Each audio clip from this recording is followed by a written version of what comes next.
আমার কতগুলো ধান নষ্ট হয়েছে, 72 বস্তা ধান। এই গেরার পিল্টু কিতা করতো।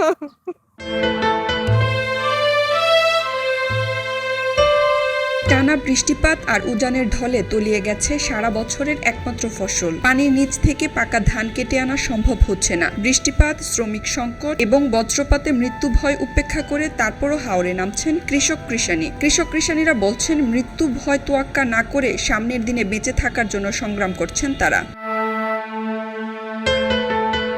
সুনামগঞ্জের দেখার হাওর পারে সরেজমিনে গিয়ে দেখা যায় জমিরুন বেগম খলায় থাকা পচা দুর্গন্ধযুক্ত ধান খড় থেকে বেছে ধুয়ে তুলছেন। পচা ধান কেন নিচ্ছেন জিজ্ঞাসা করতেই চোখের পানি ফেলে বলেন, আমার কতগুলো ধান নষ্ট হয়েছে, 72 বস্তা ধান।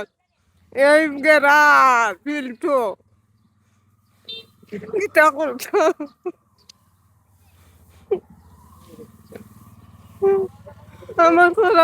দেখার হাওর পারে আরেক কৃষানী জোসনা আক্তার জানান, তার সব ফসল তলিয়ে গেছে। ধান নিয়ে থেকে খাইনি, এখন আমরা কিলা খাইতাম, কিলা চলতাম।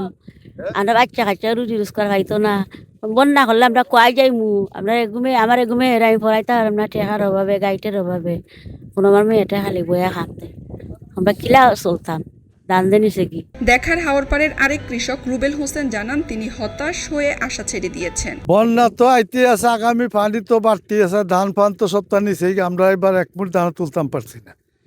এরপরে আগামীতে যে আমরা কি করে বাঁচবো, এটা সরকারের যাতে আমরা একটু দেখে আনে সুনজরে। আর এই চিত্র শুধু দেখার হাওর পারে নয়, এই চিত্র এবং এই অসহায়ত্বের গল্প পুরো জেলার। সুনামগঞ্জে বৃষ্টিপাত অব্যাহত থাকায় নতুন করে জলাবদ্ধতার কবলে পড়েছে হাওর।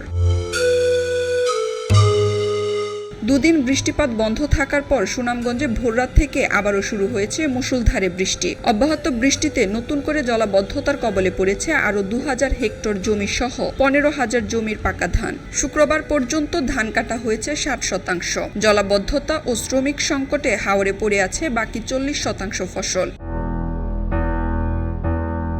সুনামগঞ্জ কৃষি সম্প্রসারণ অধিদপ্তরের উপপরিচালক উমর ফারুক জানান, হাওরে এখন পর্যন্ত 60% ধান কাটা হয়েছে, আরও কিছু ধান জমিতে রয়ে গেছে। বৃষ্টিপাতের কারণে কৃষক ধান কেটে আনতে পারছেন না, ধান শুকাতেও পারছেন না। প্রাকৃতিক দুর্যোগ থাকায় ধান আরও নষ্ট হতে পারে।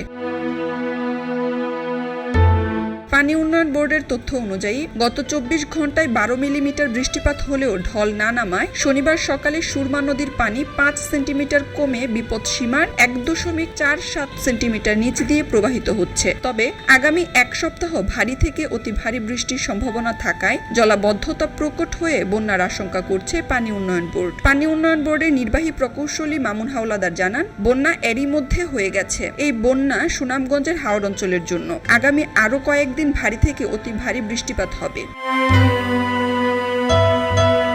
খবরের কাগজ, নিখাদ, নির্ভীক, নিরপেক্ষ।